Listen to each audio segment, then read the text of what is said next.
Two NFL player props here on PrizePicks for Thursday Night Football. We got the Browns versus the Steelers, and the weather for this one's going to be crazy. But before we get into it, check out the link in the description below. Hop into the Discord. $9.30 per month, 31 cents per day. Currently doing a promo right now, 25% off your first month if you are a first-time member. There's a link in the description to join. You can use promo code TUFF.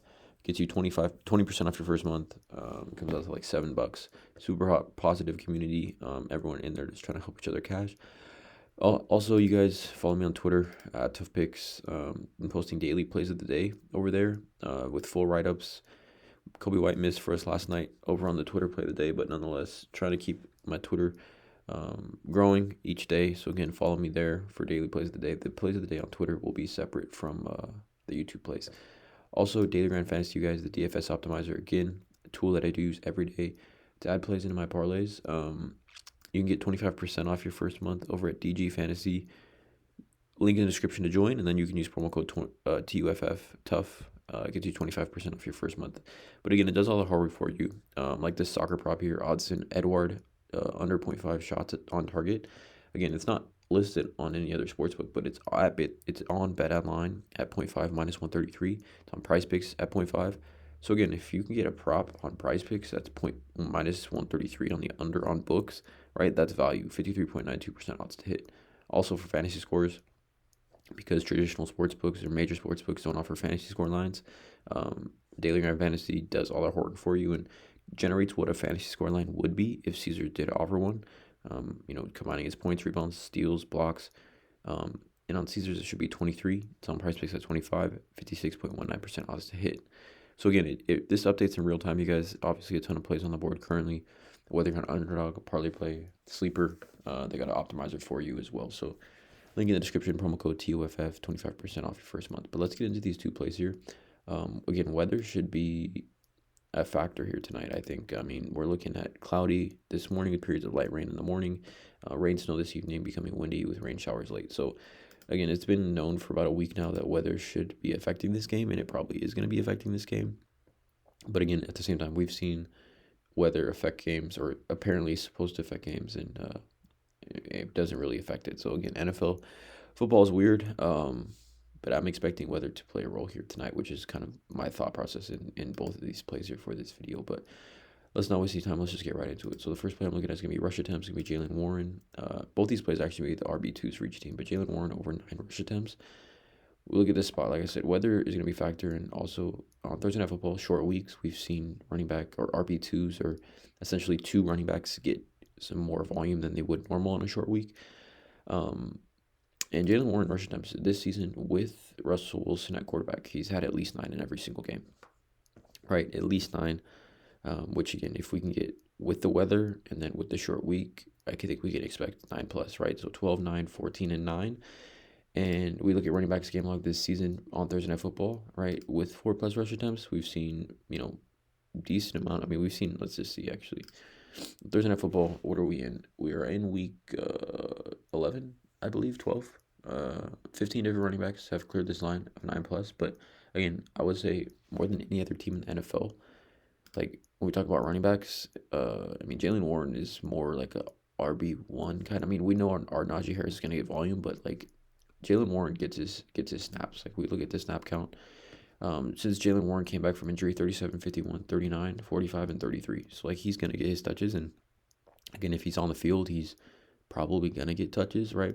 And then even how he's kind of been outperforming Najee Harris the last 2 weeks, like last 2 weeks against Washington and Baltimore, 4.7, 4.6 yards per carry, and Najee 2.5 and 3.5. So, I mean, Jaylen Warren has been a little bit more effective than Najee Harris as of late. And again, on a short week, we know Russell Wilson's not going to take any rushing attempts from either of these two.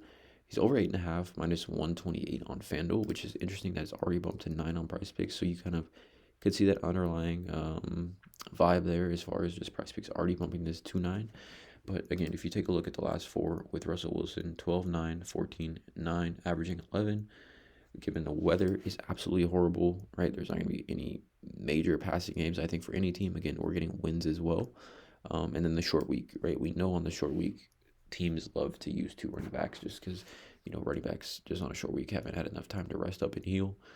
And then again, Jaylen Warren is a really good player. Like, he's a player that I think when we talk about RB2s, like if we talk about running backs game like this season, right, versus on Thursday Night Football with 4+ rush attempts, like, he has more of a role than like Isaac Grendo or like Bucky Irving or, I mean, any RB2, really, Tyler Algier. Like, he has more of a role than any of those guys. As far as, like, this isn't normal RB1, RB2 split backfield. Like, I mean, he's outsnapped Najee Harris once, twice, very close to outsnapping him here a lot of times this season. So, again, I like Jaylen Warren over 9 rush attempts. Second play here is going to be Jerome Ford. I like his over 11.5 receiving yards. Again, it's RB2 in this offense, right, behind Nick Chubb. But again, a short week, we're expecting RB2s to get more touches, right, in general. But I found a couple of things that are interesting, right? Number one, it's really hard to run the ball against the Steelers, right? Well, this is this season. Give me a sec. I don't know why it keeps auto-populating. It's 2023. It's really hard to run the ball against the Steelers this year, right? 7th lowest yards per carry in the NFL, like just 7th lowest. But targets to the running back position, they're right here at 11th in the league, I guess. Also, 19th in yards per throw, and then also yards. I mean, they're up here, right? They're giving up a decent amount of receiving yards to running backs this season. Like, they rank 8th, right, in the NFL. But yards per carry, again, they're one of the better run-stopping defenses and one of the best defenses in the league, obviously. But for me here, I like the read just because of the routes run for Jerome Ford. I mean, we're talking about 30 and 27 routes run over his last 2 weeks. Given that upside as far as it being the short week and it being Nick Chubb, who has had major injuries, right? It's not like Nick Chubb's a workhorse running back to begin with, like he is normally when he's healthy. But again, he's come in. The Browns aren't really playing for anything. Also, for the over on outlier, over 1.5 catches here is at -190 on some books, -170 on DraftKings to get 2 catches. And if we look at Jerome Ford this season, with 2 catches, he's gone over this line in every game with at least 2 catches, but 3 catches, 33, 4 catches, 29, 6 catches, 25, 7 catches, 27. So, like, if you can get 2 catches, we know there should be ample opportunity. I think he can get this maybe 1 catch, but if he can get 2 catches, this should have a pretty high floor. Again, since over the last 2 weeks, he's seen 7 targets, 5 catches, and has had 7 catches, yards after contact, 18. But Jerome Ford, like I said, the targets are there, the routes run are there for me though. I mean, like, we're talking about massive routes run. We're talking about a player last season, right, in that kind of RB1 role. After Nick Chubb got hurt, like, he saw significant receiving work out the backfield, like 57, 33, 33, 33, 31, 26, 25, 20, 19, 15, 14.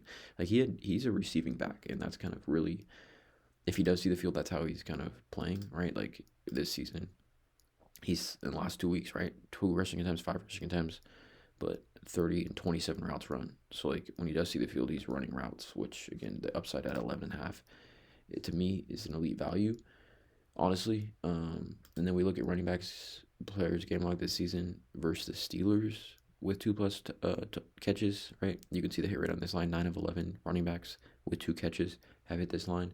And then also running backs on Thursday Night Football with 2+ targets. You can see the hit rate on this line as well. And again, that doesn't really matter, but I'm just talking about, backup running backs or RB2s seeing more touches on Thursday night. Yeah, again, I like this spot a lot for Jerome Ford. Heavily favored to get 2 catches tonight. Again, like I said, -190 on FanDuel.